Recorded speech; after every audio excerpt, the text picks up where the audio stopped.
बात आई तो तुम्हें बड़ी मिर्ची लग रही है, और तुम्हारा भाई मेरी बहन के साथ कैसा बिहेव करे ये तुम्हें नहीं दिख रहा। आज सुबह मैं उन्हें देखने के लिए गई तो उन्होंने मुझे उनसे मिलने भी नहीं दिया, मेरे मुंह पर दरवाजा बंद कर दिया।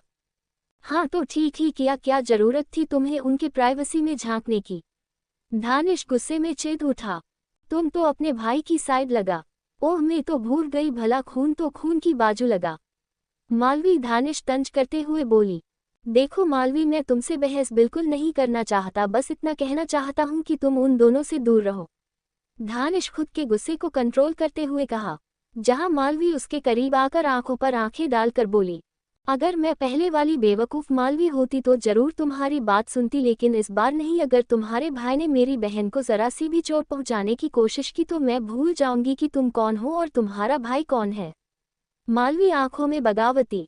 दानिश मालवी का ये रूप बिल्कुल भी बर्दाश्त नहीं हो रहा था। उसका मन कर रहा था कि वो अभी के अभी मालवी का गला दबा दे। देखो मालू, दानिश उसके कंधे पर हाथ रखकर उसे समझा पाता कि मालवी ने उसके कंधों को झटकते हुए कहा, मुझे कुछ भी समझाने की जरूरत नहीं है। अगर किसी को जरूरत है वह तुम्हारे भाई को, जिसे बिल्कुल भी समझ नहीं है कि अपने से छोटे से कैसे व्यवहार किया जाता है।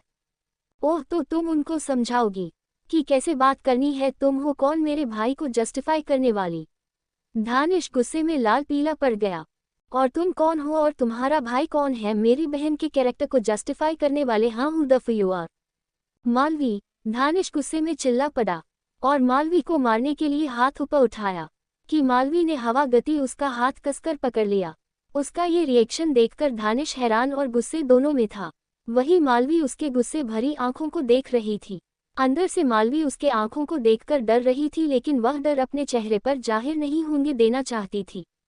अपना हाथ अपने पास रखो, वरना सच कह रही हूँ ये तुम्हारा हाथ तोड़कर तुम्हारे दूसरे हाथ में दे दूंगी और मुझे जरा भी अफसोस नहीं होगा इस बात का। पहले तो मैं बहुत कमजोर थी क्योंकि मेरा कोई अपना मेरे पास नहीं था, लेकिन इस बार ऐसा कुछ नहीं है। मेरी ताकत मेरी दी मेरे पास। अगर तुमने मुझे कुछ भी करने की कोशिश भी किया तो तुम सोच भी नहीं सकते मैं तुम्हारे साथ क्या कर गुजरूंगी।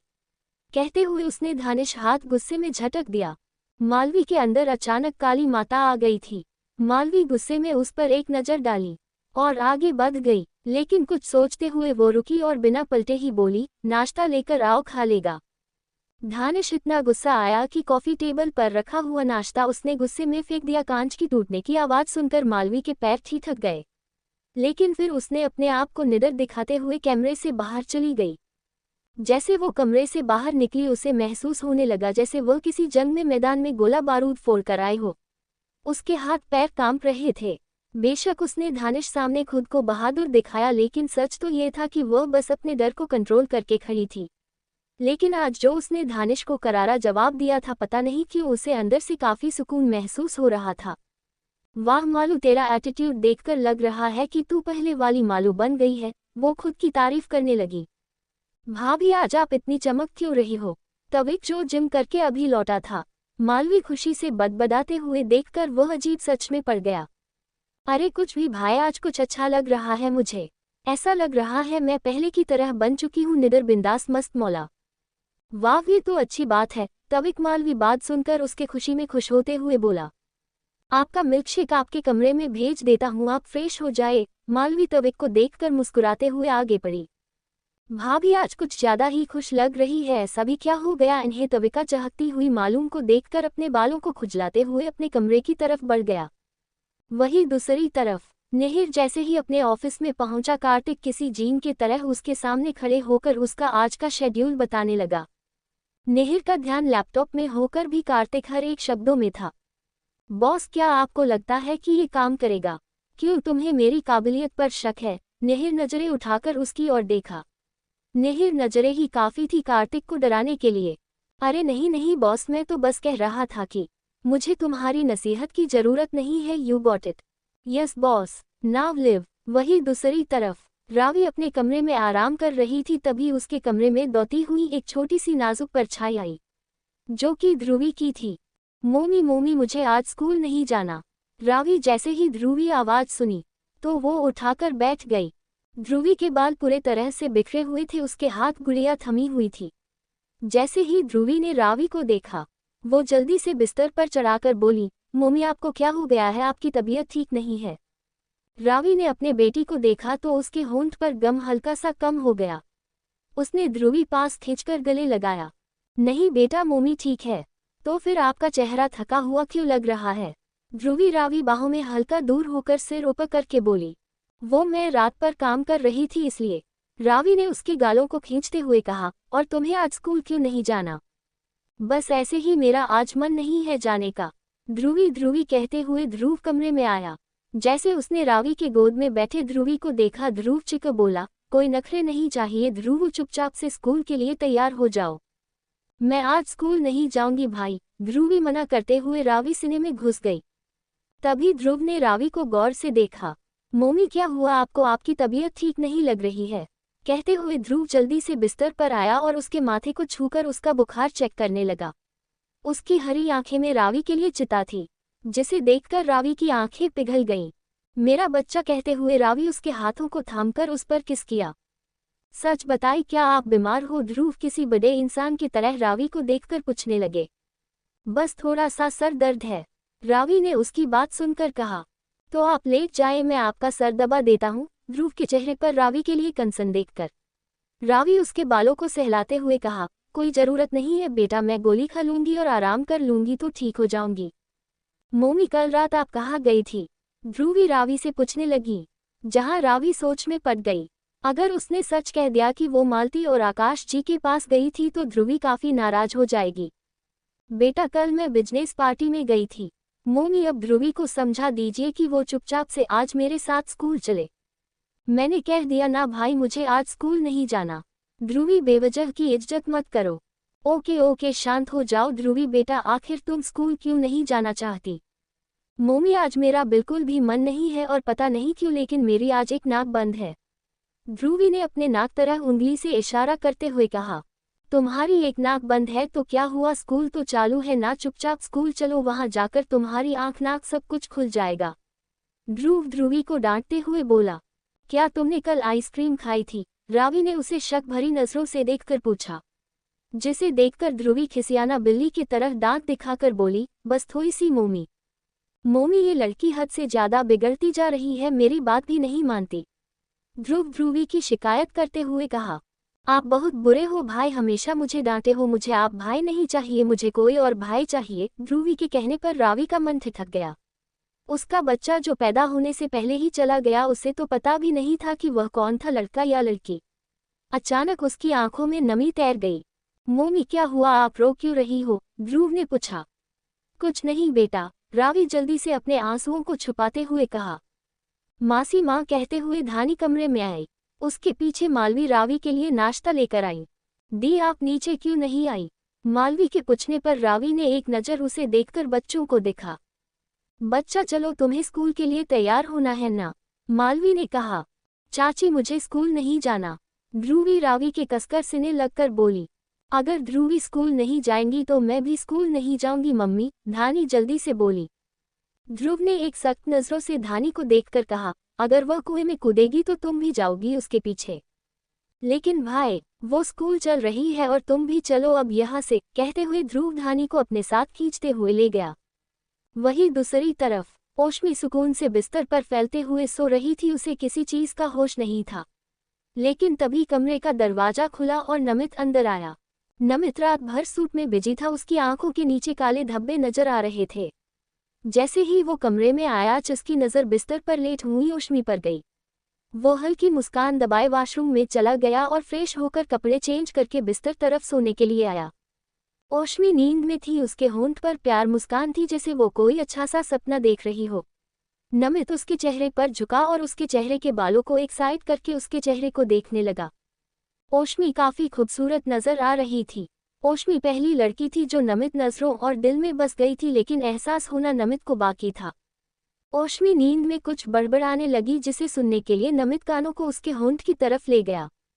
मुझे पता है तुम मुझे छोड़ो, कभी नहीं छोड़ोगे, I love you dog. Namit ने जब ये सुना तो उसकी भौहें तन गई। ये सपने में किसी लव यू बोल रही है? क्या उसके सपने में कोई और है? ये सोच उसके दिमाग में आते ही नमित चेहरा एकदम से बदल गया। गुस्से में उसके चेहरे की नसें उभर आईं। ओशमी कहते हुए वो तेज आवाज में चिल्ला पड़ा। ओशमी जिसकी तेज आवाज सुनकर नींद झटपटाकर उठ गई। सामने नमित गुस्से में भरा चेहरा देखकर वो कुछ समझ नहीं पाए, लेकिन अगले पल वो उस पर बरस पड़ी। तुम पागल हो क्या, ऐसी कोई चिल्लाता है? ओशमी के कहने पर नमित उसका जबड़ा कसकर पकड़े हुए पूछा, ये डॉग कौन है? नमित के पूछने पर ओशमी चेहरे रंगत जैसी बदल गई। उसके चेहरे के भाव ऐसे हो गए थे जैसे उसकी बहुत बड़ी चोरी नमित ने पकड़ ली हो। जारी है वेब लिंक्स। ओशमी उड़े हुए रंग को देखकर नमित दिमाग और घूम गया। मैं तुमसे कुछ पूछ रहा हूँ, कौन है ये डॉग? नमित के पूछने पर ओशमी जल्दी से झूठ बोलते हुए बोली, मुझे क्या पता कौन है? नमित उसके जबड़े को कसकर पकड़ अपने चेहरे के करीब करते हुए कहा, झूठ बोलने की कोशिश मत करो ओशमी, मैं तुम्हारे मुंह से अभी यह नाम सुना, तुम सपने में। ओशमी उसकी गुस्से भरी आंखों को देखकर पहले तो डर लगा था, लेकिन उसके लिए ये सब कुछ आदत सा था और ऊपर से वह किसी के सामने झुकने वाले में से नहीं थी। उसने नमित हाथ झटकते हुए कहा, ओह तुम एक बेकार से सपने को लेकर मुझसे लड़ रहे हो? हाउ चिप, और उसके लिए तुमने मुझ चिल्ला पड़े मेरी नींद खराब कर दी। तुम्हारे दिमाग की नसें खराब हो गई है क्या? ओशमी उस पर गुस्से में बरस पड़ी। मुझसे बदतमीजी मत करो ओशमी, वरना मैं अपनी लिहाजा भूल जाऊंगा। नमित को ओशमी पर काफी गुस्सा आने लगा। एक तो वह रात भर जगा हुआ था और सुबह घर में आते ही उसने ओशमी के मुंह ये सब कुछ सुन लिया था। ना जाने क्यों उसे काफी बुरा और गुस्सा दोनों आने लगा। नमित प्लीज, सुबह सुबह मैं तुमसे लड़ने के मूड में बिल्कुल नहीं हूँ। तुम भी थक कर आए हो, सो जाओ। ओशमी ने अपने ऊपर से चादर हटाई और बिस्तर से उतर पाती कि नमित तेजी से उसके ऊपर आया। उसके दोनों हाथ को बिस्तर में धंसाते हुए बोला, जब तक तुम मुझे मेरे सवाल का जवाब नहीं देती तब तक तुम यहाँ से हिलोगी भी नहीं। यह क्या बदतमीजी है नमित, तुम्हारा दिमाग सच में शूट करके खत्म हो गया क्या? छोड़ो, मुझे दर्द हो रहा है। ओशमी उसके हाथों से अपने हाथ छुड़ाने की कोशिश करने लगी, लेकिन नमित उसे काफी कसकर दबोचकर पकड़ लिया था, जैसे वो उसे एक बिल्कुल भी जाने नहीं दे सकता था। ओशमी, मुझे बुरा बनने के लिए मजबूर मत करो। मुझे बताओ, तुम सपने में किसको देख रही थी? किसे आई लव यू कह रही थी? कौन है वो डॉग? क्या रिश्ता है तुम्हारे उसके साथ? मुझे सब कुछ जानना है इसी वक्त। नमित का उसके बर्दाश्त के बाहर हो गया था। उसकी आंखों में इतना गुस्सा था कि वो ओशमी को मार भी डाल सकता था। मुझे नहीं पता वह कौन था और क्या था, मुझे खुद भी पता नहीं मैं सपने में क्या देख रही थी। ओशमी उस पर चिल्ला पड़ी। ठीक है, तुम्हें मेरे सवाल को जवाब नहीं देना ना, कोई बात नहीं, चलो अभी इसी वक्त हम अपने रिश्ते को आगे बढ़ते हैं। नमित के कहने पर ओशमी चेहरे की हवाएं उड़ गई। नमित ने उसके हाथों को छोड़ दिया, लेकिन उसे दूर नहीं हुआ। ये तुम क्या बकवास कर रहे हो? ओशमी चौंक पड़ी। नमित उसके चेहरे पर आए बालों को कानों के पीछे करते हुए बोला, मैं कोई बकवास नहीं कर रहा। तुम्हें याद नहीं कि तुमने क्या कहा? कोई बात नहीं, लेकिन आज मुझे खुद अपने आप को मुझे सौंप दो। तुम ये यकीन दिला दो कि तुम्हारे दिल में मेरे अलावा कोई नहीं। कहते हुए नमित उसके नाइटी की रस्सी को खींचकर खोला। नमित रुको, ये तुम ठीक नहीं कर रहे हो। ओशमी नमित के सीने पर एक हाथ रखकर उसे रोकने लगी। क्यों ठीक नहीं है? नमित जबड़े भींच गए। तुमने मुझे प्रॉमिस किया था कि जब तक मैं तैयार नहीं होती तो मेरे करीब नहीं आओगे। ओशमी जल्दी से उसे अपनी बातों में फंसा दिया। वही नमित कुछ देर उसकी आंखों में देखने लगा जहां डर था। नमित अपने अंदर कुछ टूटा हुआ महसूस होने लगा। वो ओशमी को चोट पहुंचाना नहीं चाहता था, लेकिन न जाने क्यों उसके मुंह से यह बातें सुनकर नमित को लगा कि ओशमी उसके पास होकर भी दूर है। उसे खुद समझ नहीं आ रहा था कि उसके दिल में क्या है, लेकिन वह बस इतना चाहता था कि ओशमी कभी उसे दूर न जाए, और अगर कोई उन दोनों को अलग करने की कोशिश करेगा तो नमित उसे जान से मार देगा। नमित उसके चेहरे को देखकर गहरी सांस ली, लेकिन उसके ऊपर से नहीं हटा। ओशमी, कुछ देर के लिए मेरे साथ रह लो। नमित आवाज दर्द और थकान दोनों थी, जिसे ओशमी महसूस कर पा रही थी। वह से मना करना चाहती थी, लेकिन उसका दिल उसे रोक रहा था। ठीक है, मैं कुछ देर तुम्हारे बगल लेटने के लिए तैयार हूँ, लेकिन मेरे ऊपर से हटा, तुम बहुत भारी हो। ओशमी की यह बात सुनकर नमित होंठ पर हल्की मुस्कान तैर गई। उसने ओशमी होंठ को उंगलियों से सहलाते हुए, बस इतनी देर में मैं तुम्हें भारी लगने लगा। सोचो उसे दिन तुम्हारा क्या होगा जिस दिन हम करीब आएंगे। उसे रात तो मैं तुम्हें सोने नहीं दूंगा, ना ही तुम्हारे ऊपर से हटूंगा। उसकी ऐसी बेशर्मी भरी बातें सुनकर ओशमी के कान और गाल लाल होने लगी। तुम अपने सेट पर भी ऐसी बदतमीजी भरी बात करते हो? ओशमी ने तंज करते हुए कहा। नमित ना मैं गर्दन हिलाकर कहा, नहीं, सिर्फ तुम्हारे साथ मैं ऐसी बातें कर सकता हूँ क्योंकि मैं वह हक रखता हूँ। कहते हुए वो उसके बगल में लेट गया और उसे बाहों में भर लिया। नमित कुछ देर के लिए शांत हुआ था, लेकिन उसके अंदर तूफान मचा हुआ था। फिर वो शांति की काया ओढ़े हुए था। वो ओशमी के बालों को सहलाते हुए बोला, तुम्हें जल्दी उठना चाहिए, तुम हमेशा सोती रहती हो। ओशमी को लगा नमित उसे सुना रहा है। क्यों, मुझे घर का कोई काम करना है क्या? तुम्हारे घर में इतने सारे नौकर हैं, फिर मैं जल्दी उठकर क्या करूंगी, नाचूंगी या गाऊंगी? उसकी ऐसी अटपटी बातें सुनकर नमित गहरी सांस लेते हुए कहा, देखो ओशमी, तुमसे कोई जबरदस्ती काम नहीं कर पा रहा है, तुम इस घर की बहू हो, तुम्हारे ऊपर कोई प्रेशर नहीं है कि यह काम करो वह कम करो, लेकिन बस मैं इतना चाहता हूँ कि तुम सुबह जल्दी उठकर दादी के सामने नाश्ता कर लो ताकि उन्हें अच्छा लगे। अच्छा, तो दादी के लिए मैं सुबह जल्दी उठूं? ओशमी तपाकर बोली। हाँ, क्योंकि तुम मेरे लिए कुछ कर ही नहीं सकती और तो मैं चाहता हूँ तुम मेरे घर वाले के लिए कुछ करो। नमित के कहने पर ओशमी कुछ नहीं कहा। नमित बिना कुछ कहे उसके बालों को प्यार से हिलाने लगा, लेकिन उसके दिमाग में बहुत कुछ चल रहा था, ऐसा जो काफी खतरनाक था। वहीं दूसरी तरफ तरुण ने जब खुद को कमरे में अकेला पाया तो उसे साहिती पर हल्का गुस्सा आने लगा। वो बिना कुछ कहे बगल में रखे टॉवल को उठाकर कमर पर लपेटकर वॉशरूम की तरफ बढ़ गया और कुछ ही देर बाद फ्रेश होकर तैयार होकर नीचे आया। आज उसे काफी देर हो गया था। साहिती डाइनिंग टेबल पर बैठकर उसका इंतजार कर रही थी। जैसे ही तरुण नीचे आया उसका ध्यान साहिती पर गया, जहां वो अपने फोन में कुछ कर रही थी, जिसे देखकर तरुण के भौं सिकुड़ गई। वो जल्दी से उसके पास आया और उसके हाथों से फोन छीन लिया, जिसे देखकर साहिती चौंक पड़ी। तरुण, यह आप क्या कहते हुए साहिती बाकी के शब्द उसके मुंह में अटक गए, क्योंकि तरुण उसे काफी गुस्से से अच्छा रहा था। वही उसने सामने फोन में देखा, जहां साहिती बहन रूही उसे चैट कर रही थी और वह उसे कह रही थी कि वह कुछ दिनों के लिए साहिती पास आना चाहती है। यह मैसेज पढ़कर तरुण ने एक नज़र साहिती पर डालते हुए रूही को मैसेज का जवाब दिया और फोन साहिती तरफ बढ़ा दिया। साहिती जल्दी से फोन में देखा जहां लिखा हुआ था, ठीक है तुम आ जाओ, मैं तुम्हारे लिए फ्लाइट की टिकट बुक कर देता हूँ। ये मैसेज पढ़कर साहिती आंखों फटी फटी रह गई। आपने उसे ऐसा मैसेज क्यों किया? साहिती बोली, क्यों, तुम नहीं चाहती तुम्हारी बहन यहाँ आए? साहिती ने जब तरुण की बात सुनी तो उसे बुरा लगा, लेकिन वह सच में नहीं चाहती थी कि रूही यहाँ आए, क्योंकि उनकी रिश्ते की सच्चाई अगर रूही सामने आई तो उसे काफी बुरा लगेगा। वह नहीं चाहती थी कि तरुण के बारे में, उसके बिहेवियर के बारे में रूही को कुछ भी पता चले, और सबसे जरूरी बात, अगर सरस्वती देवी को तरुण की माँ ये बात पता चली तो वह जरूर कुछ ऐसा कदम उठाएगी जिसे साहिती के लिए चीज हैंडल करना मुश्किल हो जाएगा। रूही काफी शरारती है, वह यहाँ आकर मेरे साथ आपको भी परेशान करेगी और मैं नहीं चाहती कि मेरी बहन की वजह से आपको कोई परेशानी हो। साहिती साफ झूठ बोल रही थी। मुझे परेशान करने का हक उसे बनता है, क्योंकि वह मेरी इकलौती साली जो है। तरुण की मुंह ऐसी बातें सुनकर ना जाने क्यों साहिती काफी हैरान रह गई। साहिती से जुड़ी हुई कोई बात तरुण को पसंद नहीं थी, यहाँ तक कि उसकी बहन भी तरुण को पसंद नहीं थी।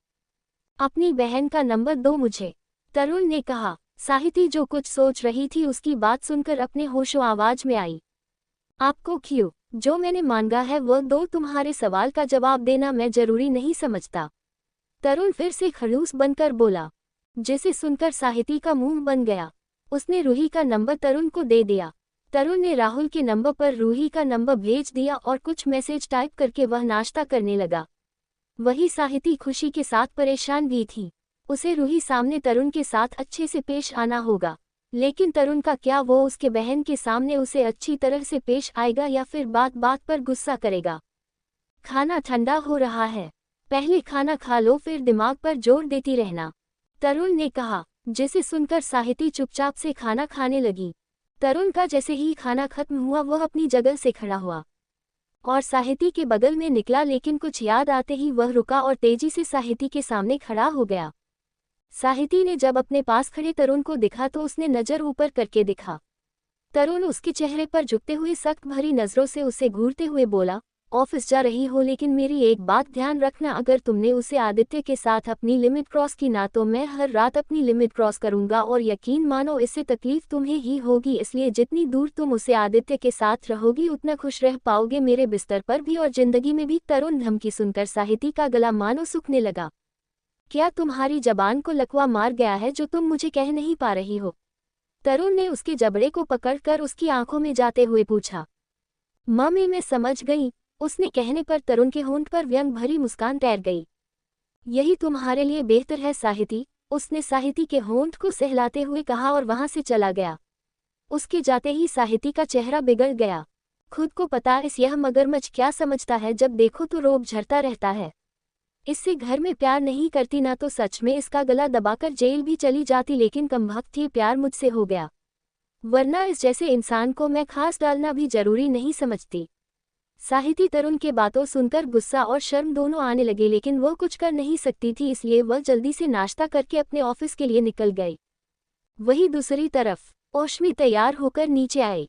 डाइनिंग हॉल में कोई नहीं था, जिसे देखते हुए वह जल्दी से अपने कमरे में गई, जहां नमित सुकून से सो रहा था। उसे देखते हुए उसने अपने फ़ोन लिया और रावी नंबर डायल किया। रावी ने तुरंत उसका फ़ोन उठा लिया। हे मेरी जान, कहाँ है तू? ओशमी ने मस्ती भरी अंदाज में पूछा। अपने कमरे में हो और कहाँ रहूंगी? रावी ने कहा। क्या तू आज ऑफिस नहीं गई? ओशमी चौंक पड़ी। नहीं, वह मेरी तबीयत ठीक नहीं लग रही है, रावी ने कहा। रुक, मैं कभी आई, कहते हुए वो तेजी से अपने कमरे से निकलकर रावी के कमरे में आई, जहां मालवी भी वही थी। ये तो बहुत गलत बात है, तुम दोनों बहनें मुझे अब मुझसे दूर कर रही हो, ओशमी ने दरवाजे की तरह देखकर कहा। अरे ओशमी दी, ऐसी कोई बात नहीं है, वह दी की तबीयत ठीक नहीं थी। क्या हुआ तुझे? रावी कहते हुए वो बिस्तर के पास आ गई। कुछ खास नहीं, बस काम के प्रेशर की वजह से थोड़ी तबीयत ठीक नहीं है, रावी ने सच्चाई छुपाते हुए कहा। तू मेरी जान, इतना क्यों काम करती है, थोड़ा आराम भी कर ले। ओशमी के कहने पर मालवी भी सहमति से गर्दन हिलाकर बोली। मैं भी तो यही कह रही हूँ, लेकिन ये कहाँ मानती है। रावी को पता क्यों ये सच्चाई छुपाते हुए अच्छा नहीं लग रहा था, जहाँ वह दोनों को देखकर बोली। आशु मालू, मुझे तुम दोनों से कुछ बात करनी है, लेकिन प्लीज ये हम तीनों में ही रहेगा। मालवी और ओशमी ने एक दूसरे की तरफ देखा और फिर रावी को देखा। क्या बात है? ओशमी बोली। जहां रावी ने उसे सब कुछ बता दिया, मालवी और ओशमी इतनी बड़ी बात सुनकर शॉक हो गई। इतना कुछ हो गया तेरे साथ और तो अभी बता रही है? ओशमी चौंकते हुए बोली। दिया, आपने एक बार भी हमें बताना जरूरी नहीं समझा। मालवी को रावी के लिए काफी बुरा महसूस होने लगा। मुझे माफ कर दो। रावी आंखों में आंसू देखकर दोनों का दिल पिघल गया। ओशमी ने झट से उसे गला लगाकर कहा। शश, शांत हो जाओ, मैं समझ सकती हूँ तेरे दिल पर क्या बीत रही है, जो हुआ वह एक हादसा था, मैं तेरी कोई गलती। ओशमी के प्यार से गले लगाने पर रावी को थोड़ा बहुत अच्छा लगा। मालवी भी दोनों को जॉइंट करते हुए बोली। आप चिंता मत कीजिए, यह बात किसी को पता नहीं चलेगी। मुझे तुम दोनों पर पूरा भरोसा है, रावी दोनों से अगल होकर बोली। खैर वो बस छोड़ और बता, नील भालू जेठ जी ने इस बात के लिए तुझे कुछ कहा तो नहीं? ओशमी के कहने पर रावी के सामने नेहर चेहरा आया, जो उस वक्त काफी दुखी था। नहीं, उन्होंने मुझे कुछ नहीं कहा, रावी ने धीरे से कहा। चलो फिर तो ठीक है, वरना अगर उसने कुछ कह दिया होता तो मैं उसे इतनी आसानी से नहीं जाने देती। ओशमी की बात सुनकर रावी के होंठ पर हल्की मुस्कान तैर गई। ओशमी दी, लंच का वक्त हो चुका है, चलो नीचे चलते हैं। मालवी के कहने पर तीनों नीचे चली गई। बच्चे स्कूल जा चुके थे और दानिश तविका दोनों भी ऑफिस के लिए निकल चुके थे। अरे वाह, आज मेरी तीनों बहुएं एक साथ आई हैं, दादी जी हल्की मुस्कान दबाए बोली। और रावी बेटा, आज आप अपने ऑफिस नहीं गई? दादी जी पूछा। नहीं दादी, वो मेरी थोड़ी तबीयत ठीक नहीं है, रावी ने कहा। तभी वहां दादाजी आए। दादाजी ने सबको एक नज़र देखा और चुपचाप से चेयर पर आकर बैठ गए। तो बेटा, आपकी दवाई खाई या नहीं? दादी जी चिंता करते हुए बोली। जी दादी, कुछ देर पहले ही ली है, रावी ने कहा। ओशमी मालवी किचन में खाना लेने की चली गई। बड़ी बहू, तुम कल रात अस्पताल में क्या कर रही थी? दादाजी ने अपनी खनकती हुई आवाज में पूछा। वही उनकी बात सुनकर रावी के चेहरे की रंग उड़ गए। मालवी और ओशमी ने भी दादाजी बात सुन ली। वही दादी जी नासमझी से रावी को तो कभी दादाजी को देखने लगी। और हाँ, झूठ बोलने की कोशिश भी मत करना, हमें झूठ से सख्त नफरत है। उसकी बात सुनकर रावी का दिल कांपने लगा। जारी है वेबलिंक्स। रावी के चेहरे उड़े हुए भाव देखकर दादी जी बोली। दादाजी से बोली, जी क्या हुआ है, आप बहू को इस तरह से क्यों पूछ रहे हैं? तो पूछो अपनी बहू को कि कल रात दोनों अस्पताल में क्या कर रहे थे। दादाजी की सख्त आवश्यकता सुनकर रावी का दिल तेजी से धड़कने लगा। उसे महसूस होने लगा जैसे उन्हें रावी सच्चाई पता चल गई हो। रावी दादाजी की बातों का जवाब दे पाए कि उससे पहले मालवी और ओशमी वहां आईं, और मालवी ने जल्दी से रावी की साइड लेते हुए कहा, दादाजी इसमें भी कोई गलती नहीं है, कल रात उनकी तबीयत अचानक बिगड़ गई थी और हम सबको पता था, लेकिन हम आपको परेशानी करना चाहते थे, इसलिए हमने यह बात नहीं बताई। ओशमी भी मालवी की बात सुनकर उसकी हमें हाँ मिलाते हुए बोली, मालवी सच कह रही है दादाजी जी, कल रात अचानक रावी की तबीयत खराब हो गई। मैंने जेठ जी को फ़ोन किया था, उन्होंने कहा कि कोई घबराने वाली बात नहीं है। दरअसल रावी कुछ देर से ठीक से खा पी नहीं रही थी तो उसे कमज़ोरी आ गई और कल रात वह बेहोश हो गई।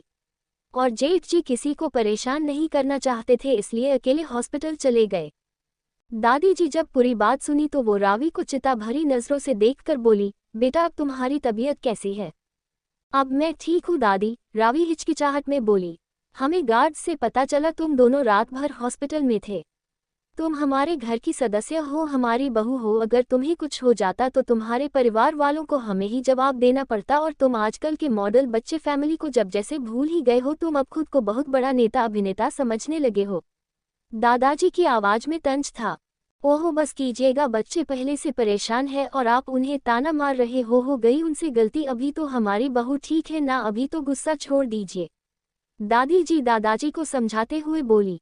असल ये बात है कि दादाजी अभी अपने परिवार से काफ़ी प्यार करते हैं और बिना वजह के अस्पताल में कोई रहा तो वह बहुत ज़्यादा परेशान हो जाते हैं। जो कुछ हुआ उनके अतीत में वह दोहराना नहीं चाहते, बस इसलिए वह चाहते हैं कि कुछ भी उनके नज़रों से ना छुपे हैं, जो भी हो उनके सामने हो। रावी बेटा तुम उनकी बातों का बुरा मत मानना, यह ऐसे ही है। तुम खाना खाओ, देखो तुम बहुत कमज़ोर हो गई हो। दादाजी रावी की चिंता करते हुए बोली। बहू तुम इस घर की जिम्मेदारी हो और बड़ी बहू, इसी के साथ हम चाहते हैं कि तुम घर की जिम्मेदारी निभा। तुमसे ऑफिस और घर संभाले नहीं जा रहा है, देखो तुम बीमार पड़ गई। दादाजी की बात सुनकर रावी का जैसे दिल बंद पड़ गया हो। ऐसा कुछ नहीं है दादाजी, मैं सब संभाल लूंगी, बस मुझे थोड़ा वक्त चाहिए। रावी जल्दी से बोली। ठीक है, लेकिन जब तक तुम्हारी तबीयत ठीक नहीं होती तुम ऑफिस मत जाना, घर पर आराम करना, दादाजी ने सख्त हिदायत देते हुए कहा। रावी ने गर्दन हिला दी। सभी लोग लंच करके अपने कमरे में चले गए। वही रावी जब कमरे में आई तो उसने मालती को फ़ोन किया। मालती जो किचन में खाना बना रही थी, रावी का फ़ोन आते ही उनके चेहरे पर मुस्कान आ गई। हेलो, मालती ने कहा। माँ, रावी का आवाज़ भरा गई। क्या हुआ रावी? माँ, मेरा बच्चा मर गया, रावी टूटी फूटी आवाज़ में बोली। ये सुनते ही मालती सुन्न हो गई। यही होना था, वो जानती थी, लेकिन वो रावी की बात सुनकर खुद को नॉर्मल करते हुए बोली, कैसे हुआ बेटा ये सब, और तू प्रेग्नेंट थी, ये बात तुमने हमें बताई क्यों नहीं? माँ, मुझे खुद नहीं पता था कि मेरे पेट में बच्चा है। जब मैं कल में आपके यहाँ खाना खाने आई थी, उसके बाद मैं घर जाकर गोली खाई, उसी की वजह से मेरा बच्चा मर गया था। रावी रोने लगी। वही मालती दिल छनी हो गया। रावी गोली को दोष दे रही है, असल उसकी माँ दोषी थी। मालती को सब पता था कि वह प्रेग्नेंट है। बेटा रोना बंद करो, मालती उसे समझाते हुए बोली। माँ, पता नहीं क्यों लेकिन मुझे ये गिल्ट अंदर ही अंदर काफ़ी खा रहा है कि आज मेरी ही लापरवाही की वजह से मेरा बच्चा मेरे पास नहीं है। मैं कैसी माँ हूँ, मुझे कैसे पता नहीं चला कि मेरे अंदर एक जान पल रही है। कहते हुए रावी रोने लगी। मालती मन कर रहा था कि वो अभी के अभी वहां जाकर रावी को गले लगाकर उसे शांत करें। उनका मन कर रहा था कि कुछ दिनों के लिए वो रावी को अपने पास बुला ले, लेकिन रावी का बार बार मायके में जाना कहीं उसकी घर वालों को अच्छा ना लगे, इसलिए उन्होंने अपनी ममता को कंट्रोल करते हुए कहा, देखो बेटा रो मत, जो कुछ हुआ अनजाने में हुआ, इसमें तुम्हारी कोई गलती नहीं है, इसलिए अपने आप को दोष देना बंद करो। जो आया ही नहीं उसका क्या ही गम करना। लेकिन माँ, रावी बोल रही थी कि मालती उसकी बात बीच में काटते हुए बोली। लेकिन कुछ नहीं, तुम्हें इस चीज़ को एक्सेप्ट करके आगे बढ़ना होगा बेटा। जो चला गया उसे हम वापस नहीं ला सकते, लेकिन हम अपनी जिंदगी में आगे तो बढ़ सकते हैं। मैं जानती हूँ तुम्हें बहुत दुख हो रहा है, तुम जी भर के रो लो, लेकिन रोने से कुछ हासिल नहीं होने वाला। तुम अपना दिल का दर्द कम करने के लिए रो लो, लेकिन ये ध्यान में रखो कि ऐसे ही रोते रहने से तुम्हारी तबीयत और बिगड़ जाएगी। मालती की बात रावी बड़े ध्यान से सुन रही थी। मन कर रहा है कि तुम्हें यहाँ पर बुला लूँ, लेकिन तुम्हारे ससुराल वालों को यह ना लगे कि मैं बार बार तुम्हें मायके बुला लेती हूँ। रावी ने उनकी बात सुनी। असल में उसका भी मन कर रहा था कि वह मालती पास जाए और उसके गोद में सर रखकर जी भर के रोकर अपना दिल हल्का करे। रावी, मालती ने उसके कुछ ना कहने पर कहा। हाँ माँ, रावी अपनी दुनिया से बाहर आई। तुम मेरी बातें समझ पा रही हो ना? मालती के कहने पर रावी ने गर्दन हिला दी। जी माँ, रावी थकी हुई आवाज में बोली। अपना ख्याल रखना, तुमने दवाई ली? हाँ, कुछ देर पहले ही ली, रावी ने कहा। ठीक है बेटा, थोड़ा आराम कर लो और कुछ दिनों के लिए ऑफिस से छुट्टी ले लो। मालती के कहने पर रावी ने हम जवाब दिया। ठीक है, मैं अभी रखती हूँ, मैं तुम्हें बाद में कॉल करती हूँ, मालती ने कहा और फ़ोन कट कर दिया। लेकिन मालती का मन काफ़ी बेचैन था, उनकी आंखों में आंसू थी जो अब गालों पर छलकने लगी। मुझे इस गलती के लिए माफ कर देना बेटा, लेकिन मैं मजबूर थी सबके लिए, कहते हुए मालती का दिल अंदर से कटोचने लगा।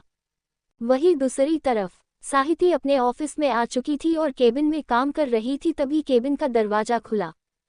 हे साही, आदित्य जोश गर्मी से मुस्कुराते हुए अंदर आते हुए बोला, आज क्या तुम्हारा दिन भर काम करने का ही इरादा है क्या? खाना नहीं खाना? देखो 2 बजे बज रहे हैं। साहिती काम में इतना मशहूर हो गई थी कि उसने वक्त पर ध्यान ही नहीं दिया।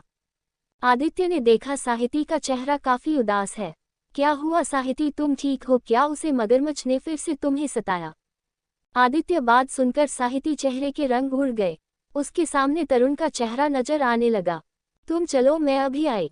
साहिती अपनी जगह से उठी और जल्दी से वॉशरूम की ओर चल दी। उसका बिहेवियर देखकर आदित्य अजीब तरह का मुंह बनाते हुए बोला, अब इसे क्या हो गया है? ऐसे क्यों भाग गई जैसे मैं कोई कोरोना वायरस हूँ?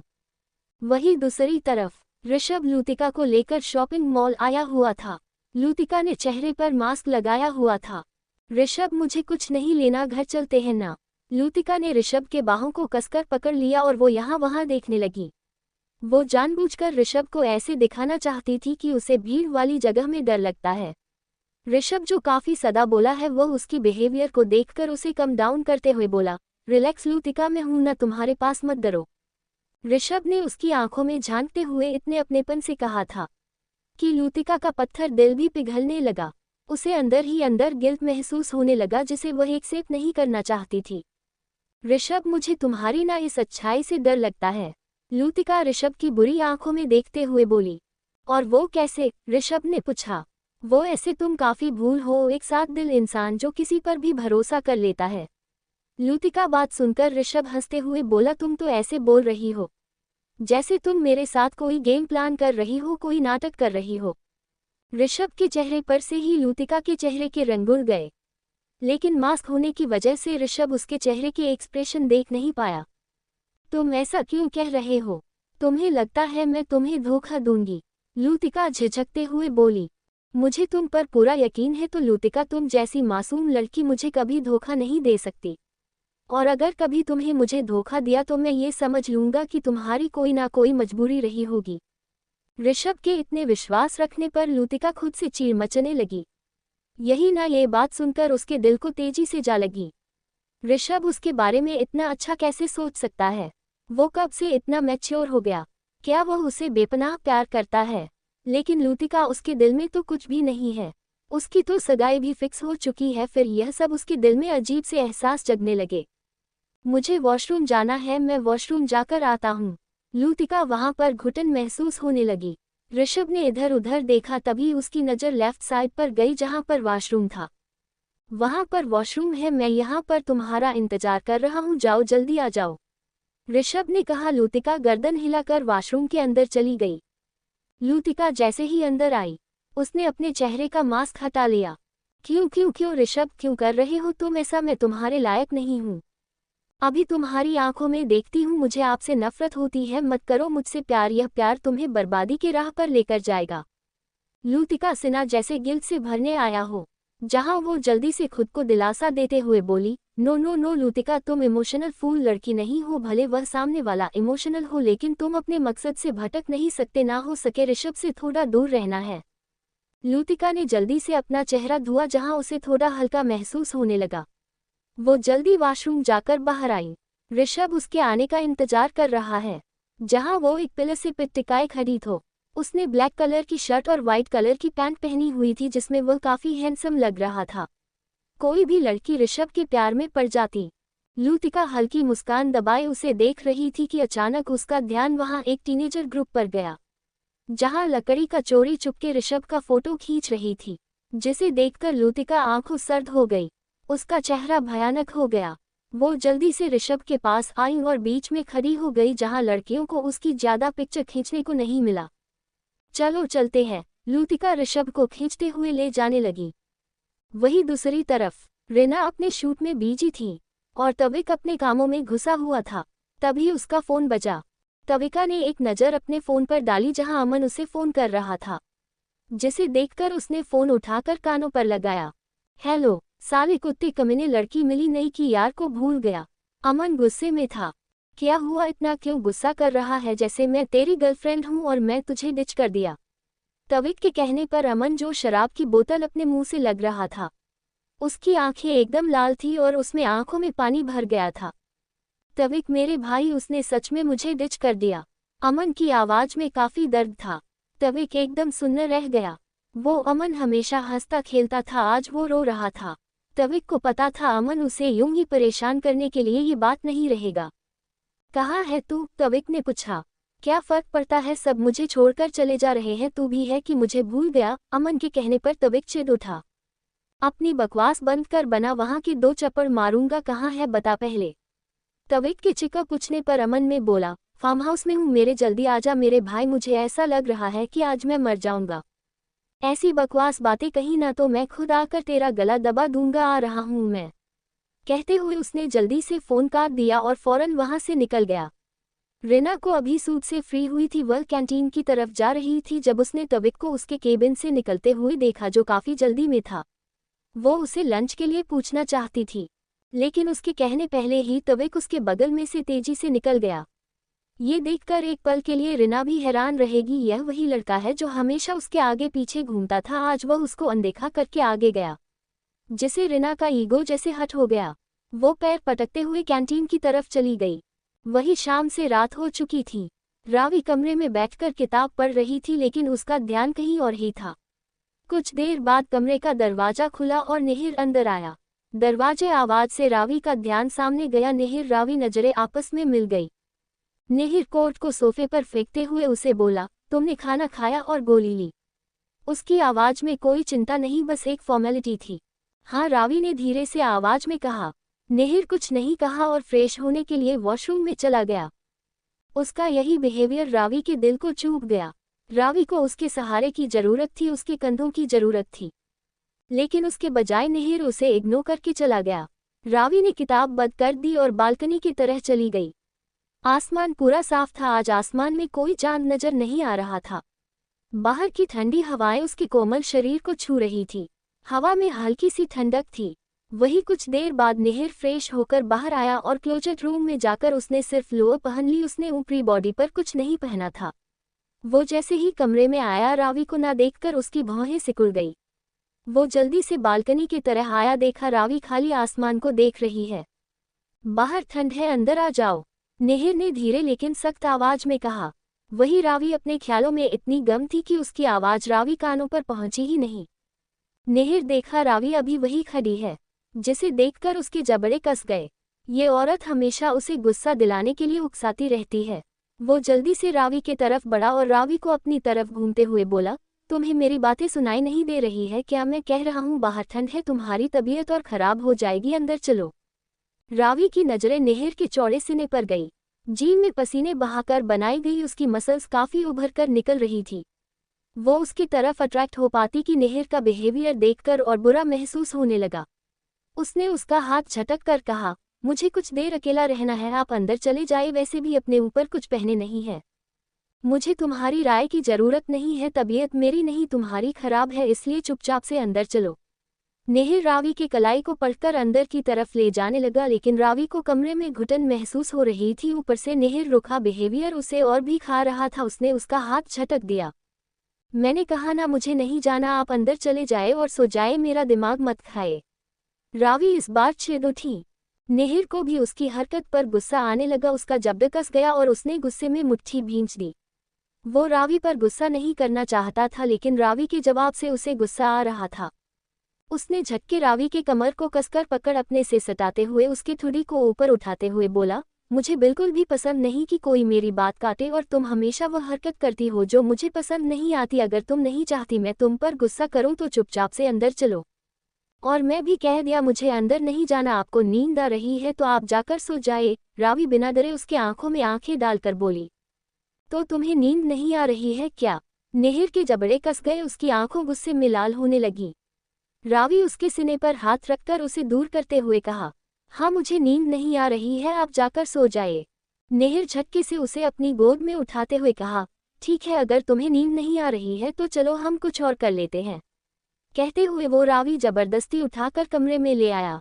जारी है वेब लिंक्स। रावी उसकी बात सुनकर चौंक पड़ी। वो नेहिर के बाहों में झटपट आते हुए बोली, मिस्टर अग्निहोत्री क्या कर रहे हैं, छोड़िए मुझे। लेकिन नेहिर कहाँ मानने वाला था। वो उसे लेकर बिस्तर पर लेटा दिया। रावी झटके से उठकर बैठ और पैर नीचे रखने वाली थी कि नेहिर उसके पैरों को खींचकर ऊपर फेंक दिया और उसके ऊपर आ गया। बीबी स्टॉप दिस नॉनसेंस। नेहिर रावी की दोनों हाथों को बिस्तर पर दबा दिया। उसके चेहरे पर गुस्सा था। वही उसके ऐसा करने पर रावी आंखों में नमी तैर गई। उसकी हरी आंखों में आंसू देखकर उसकी पकड़ ढीली पड़ गई। उसके चेहरे एक्सप्रेशन थोड़े से अलग हो गए। उसने गहरी सांस छोड़ते हुए कहा, तुम्हें आराम की जरूरत है, सो जाओ।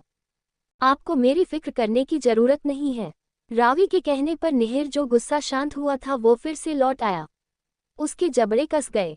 क्या चाहिए हो तुम? देखो बीवी, मुझे गुस्सा मत दिलाओ। नेहिर कहने पर रावी उसे देखकर चिल्ला उठी, वरना क्या कर लेगो हाँ आप। उसकी तेज आवाज सुनकर नेहिर गुस्से में आंखें बंद कर ली और अपनी गर्दन पर हाथ घुमाने लगा जैसे अपने गुस्से को कंट्रोल कर रहा हो।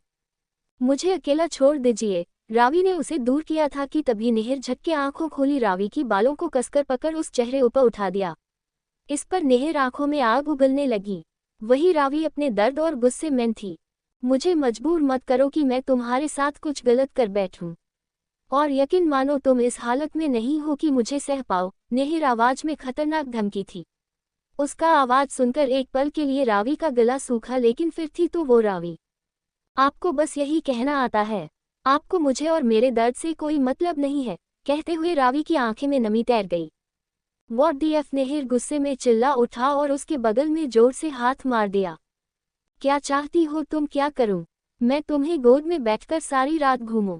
नेहिर चेहरे पर गुस्सा और झुंझलाहट साफ नजर आ रही थी और रावी ऊपर उठ गया। उसके इस तरह कहने पर रावी को काफी बुरा महसूस हुआ। मुझे आपसे कोई बात नहीं करनी, मुझे आप अकेला छोड़ दीजिए। रावी फिर से बिस्तर पर से उठने की कोशिश करने लगी, जिसे देखकर नेहिर मुट्ठी भींच दी। आखिर उसके सामने कोई नॉर्मल औरत नहीं थी, वो रावी भी, जिसको बस में करना खाने वाली चीज नहीं है। नेहिर खुद को काफी कंट्रोल करने की कोशिश कर रहा था, जहां वह गहरी सांस ले रहा था। रावी बाहर बालकनी में आई और वहां के सोफे पर बैठ गई। वो बाहर के अंधेरे को देख रही थी। आज उसे बिल्कुल भी अच्छा नहीं लग रहा था। बार बार उसके मन में एक ही गिल्ट सता रहा था कि उसकी लापरवाही की वजह से आज उसका बच्चा उसके साथ नहीं था। वही नेहिर बालकनी के दरवाजे टेक लगाकर उसे घूर रहा था। तभी उसके कानों में रावी सिसकी आवाज पड़ी। वो समझ गया कि रावी सच में काफी बुरा महसूस कर रही है। इस वक्त उसे सच में नेहिर सहारे की जरूरत थी। नेहिर को अपना ईगो साइड में रखना होगा। वो गहरी सांस छोड़ते हुए आगे बढ़ा और उसके बगल में बैठ गया। लेकिन रावी ने उसने देखना भी जरूरी नहीं समझा, जिसे देखकर नेहिर आंखों छोटी हो गई। उसने खींचकर रावी को गोद में बैठा दिया। मुझे परेशान करना बंद कीजिए और आप अंदर जाइए। उसकी आवाज कांप रही थी। नेहिर रावी घुमाकर अपने सामने कर दिया। क्या कर रहे हैं आप? रावी उठने की कोशिश करने लगी तो नेहिर उसके दोनों हाथ को पीछे की तरफ मोड़कर उसके अपने और करीब किया। रावी के आंसू उसके गालों पर झलक आए, जिसे नेहिर देख रहा था। काफी रोने की वजह उसके आंखों सूजकर लाल हो चुकी थी। नेहिर बड़े प्यार से उसके गालों पर आंसुओं को पोंछ दिया। स्टॉप क्राइंग बीवी, नेहिर की आवाज में नरमी थी। तुम्हारी रोने की वजह से कुछ ठीक नहीं होगा। नेहिर उसके गालों को प्यार सहलाते उसके होंठ पर हल्का सा किस किया। उसके प्यार भरे स्पर्श में रावी का दिल पिघल गया। वो जल्दी से उसके गले लगकर रो पड़ी। मुझे बिल्कुल भी अंदाजा नहीं था मिस्टर अग्निहोत्री की मां बनने वाली हूं। मुझ पर यकीन कीजिए, मैंने जानबूझकर कुछ नहीं किया। नेहिर कुछ नहीं कहा और उसके पीठ को प्यार से सला रहा था, उसे कंसोल रहा था। लेकिन इस वक्त उसकी आंखों में कुछ ऐसा अजीब सा भाव था जिसे समझ पाना मुश्किल था। क्या आप भी मुझे इसके लिए दोषी मानते हैं? रावी कांपते हुए बोली, जिसे सुनकर नेहिर हाथ जो उसके पीठ को सहला रहे थे वो रुक गए। उसने रावी को हल्का खुद से अलग किया और उसका चेहरा थामा, जहां रावी की आंखें में गिल्ट साथ सच्चाई भी थी, जिसे देखकर नेहिर चेहरा नर्म पड़ गया। मैंने तुम्हें उसे वक्त भी कहा था कि जो हुआ एक हादसा था, भूल जाओ उसे। जो किस्मत था ही नहीं उसके लिए रोया नहीं करते, और हो हमारे बीच आया नहीं उसका कब तक शोक मानती रहोगी? अगर ऐसे ही तुम रोती रही तो तुम्हारे सेहत पर इसका असर होगा।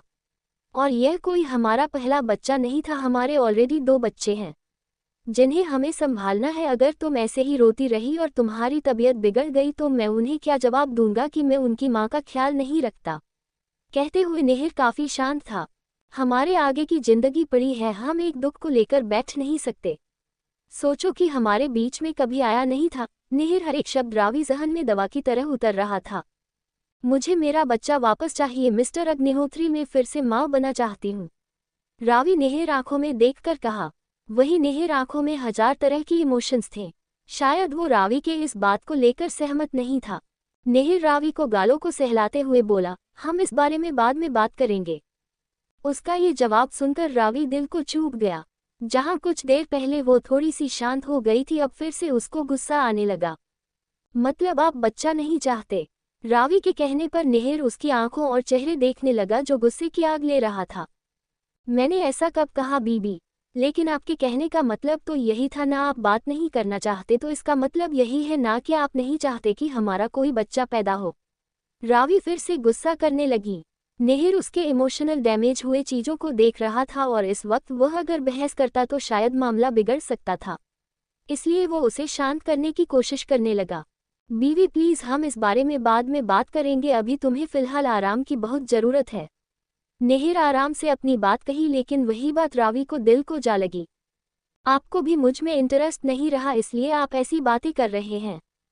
इसलिए आप मेरी बातों को इतना इम्पोर्टेंस नहीं दे रहे हैं। हमारे बीच पहले जैसा कुछ नहीं रहा, बस इसलिए अब मेरी बातें आपके लिए मायने नहीं रखती। रावी यह बात सुनकर नेहिर उस पर काफ़ी गुस्सा आने लगा, लेकिन उसने जैसे तैसे खुद को कंट्रोल करते हुए कहा, बीवी ऐसा कुछ नहीं है जैसा तुम सोच रही हो। मैं जानता हूँ जो कुछ हुआ इस तुम्हारे दिल और दिमाग में बहुत असर हुआ है, लेकिन ऐसी बात करके तुम और अपने लिए और मेरे लिए मुश्किल पैदा कर रही हो। फिलहाल मैं तुम्हारे साथ किसी भी बहसबाजी करने के मूड में नहीं हूँ, प्लीज़ सो जाओ। मैंने कहा ना, मुझे आपके साथ नहीं सोना, आप यहाँ से चली जाए। रावी चिल्ला उठी। इस बार नेहिर का सब्र का बांध टूट गया। वो तुरंत रावी को बिस्तर पर धकेलकर उसके ऊपर आ गया और उसके होठों पर टूट पड़ा। जहां रावी को कुछ समझने का मौका ही नहीं मिला, वही नेहिर गुस्से में रावी के होठ को किस कर रहा था। रावी उसे रोकने की कोशिश करने लगी, लेकिन नेहिर उसके दोनों हाथों को बिस्तर में कसकर दबा रखा था। नेहिर काफी कोशिश कर रहा था कि वह उसे पर गुस्सा ना करे, लेकिन रह रहकर रावी की हरकतों ने उसे मजबूर कर दिया था। नेहिर रावी होंठ को किस करते हुए बाइट कर रहा था, जहां अचानक उसके हाथ रावी के शरीर पर चलने लगे, जहां उसका स्पर्श काफी कोमल और एग्रेसिव दोनों था। रावी जो पहले बेचैन और गुस्सा थी, वो बस नेहिर स्पर्श में धीरे धीरे पिघलने लगी। जारी है वेबलिंग्स। अचानक नेहिर याद आया कि वो जो करने जा रहा है इसे रावी को तकलीफ हो सकती है। जहां नेहिर जल्दी से उसे अलग हो गया, रावी आंखों में नमी तैर गई। बीवी, मुझे गुस्सा मत दिलाओ, तुम्हारी तबीयत ठीक नहीं है और मैं तुम्हारे साथ कुछ करना नहीं चाहता। नेहिर ठंडी लेकिन डरवानी आवाज में कहा और उसके बगल में लेट गया। रावी नेहिर को देखा जो आंखों बंद करके लेटा हुआ था। रावी ने उसे देखा लेकिन कुछ बोल नहीं पाई। वहीं दूसरी तरफ आकाश राठी होटल के एक अंधेरी से कमरे में बैठे हुए थे।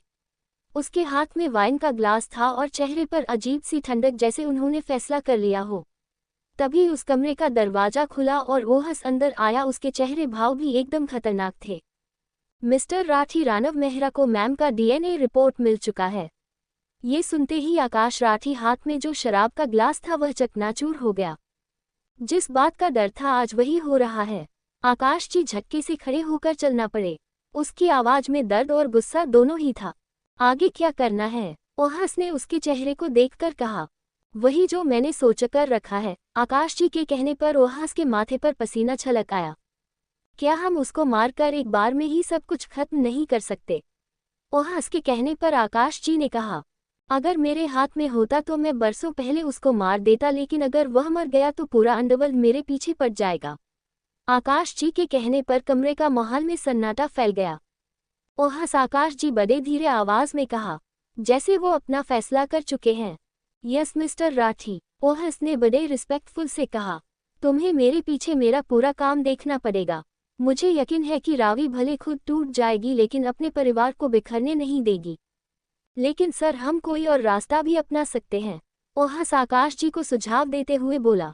नहीं, आकाश जी धीरे लेकिन टूटी हुई आवाज में कहा, इतना वक्त नहीं है हमारे पास। आकाश जी के कहने पर ओहस के दिल में एक टिज उठी।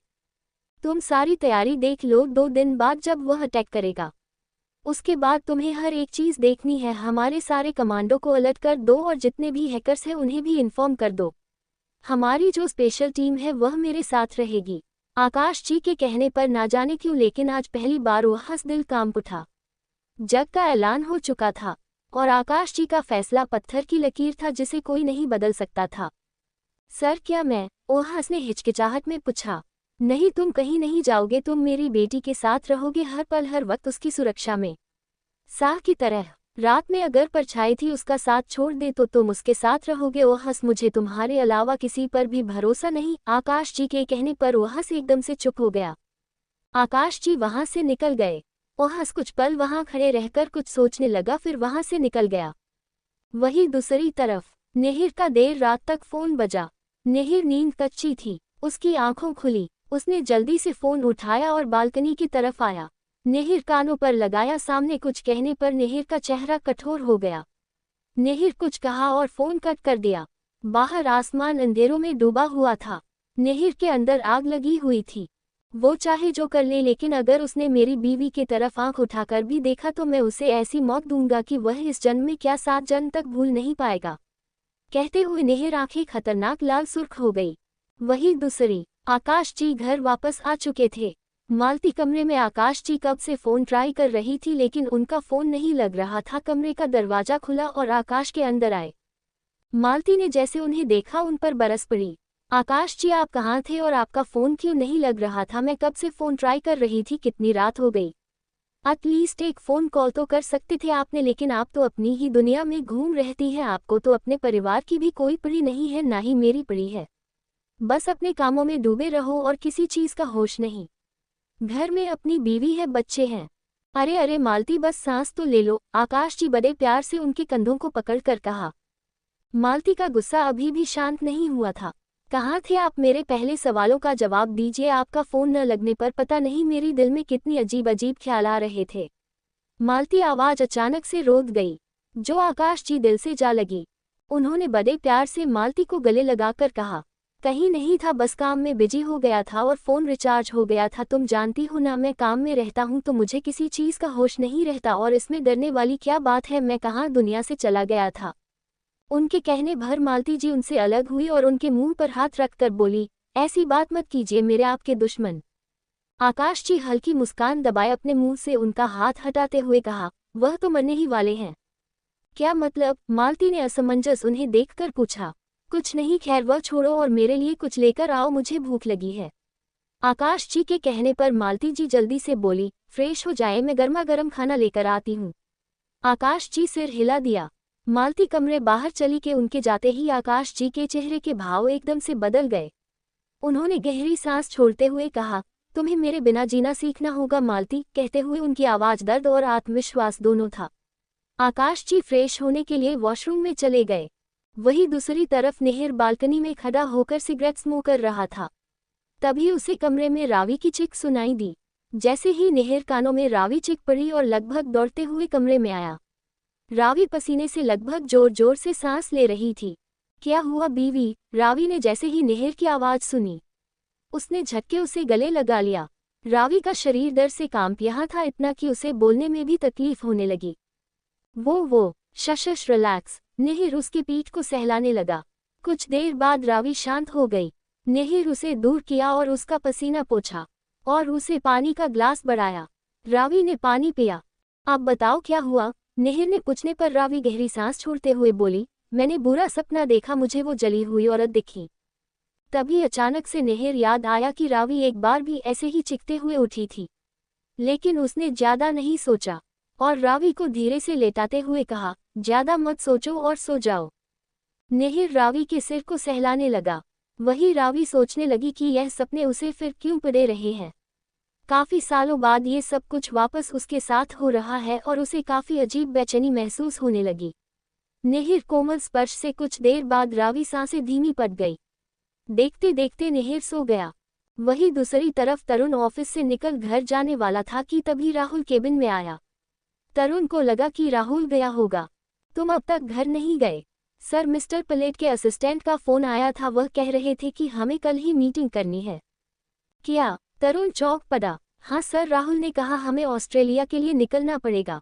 तरुण के लिए ये डील काफी इम्पोर्टेंट थी, लेकिन ये 2 दिन बाद होने वाली थी। पर अभी उसे इमरजेंसी में निकलना पड़ेगा। क्या तुमने फ्लाइट की टिकट बुक कर दिए? तरुण ने पूछा। जी सर, उनके सेक्रेटरी का फ़ोन आने के बाद मैं तुरंत फ्लाइट की टिकट बुक कर दी।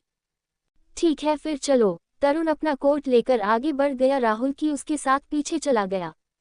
वहीं दूसरी तरफ साहिती को बिल्कुल अंदाज नहीं था। उसे लगा तरुण देर तक काम करेगा और लेट आएगा, इसलिए वो खाना खाकर सो चुकी थी। वहीं दूसरी तरफ आकाश जी के कमरे में मालती जी गहरी नींद में सो चुकी थी। वहीं आकाश जी की आंखों में नींद गायब हो गई थी। वह जो करने वाले हैं उसके बाद शायद चीज बहुत बदलेगी, लेकिन उससे पहले उन्हें हितराठी बात करनी होगी। आकाश जी गहरी सांस छोड़ते हुए मालती के चेहरे को जिसे देखकर आकाश जी मन में बोले, मुझे माफ कर देना मालती, लेकिन मैं जो करने जा रहा हूँ उससे तुम्हें काफी तकलीफ होगी, लेकिन मेरे पास और कोई चारा नहीं है। अगर मैंने कुछ नहीं किया तो रावी जिंदगी खतरे में आ जाएगी। कहते हुए वो उनके बगल में मालती को बाहों में भरकर सो गए। जारी है। Web links.